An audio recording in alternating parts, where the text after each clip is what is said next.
জনসংখ্যাৰ বিষয়ে গণনা কৰি নথিভুক্ত কৰা চৰকাৰী এক প্ৰক্ৰিয়া।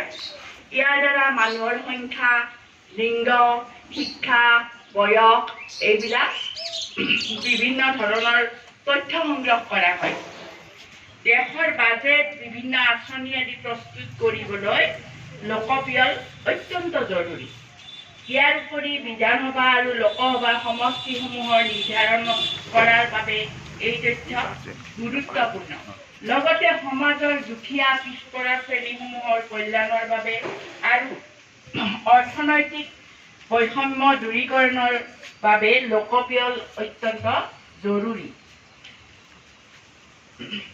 প্ৰতি 10 বছৰৰ মূৰে মূৰে লোকপিয়ল কৰা হয়। এইবাৰ 2027 চনৰ পৰা লোকপিয়ল আৰম্ভ হ'ব।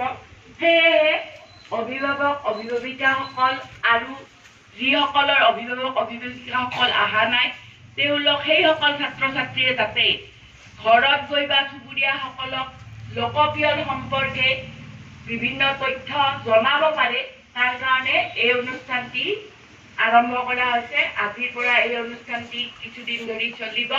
তোমালোকে এই বিষয়ে সকলো অভিভাৱক অভিভাৱিকা আৰু চুবুৰীয়াসকলৰ লগত আলোচনা কৰিবা আৰু তেওঁলোকক তোমালোকে জনাখিনি জনাবা। ধন্যবাদ।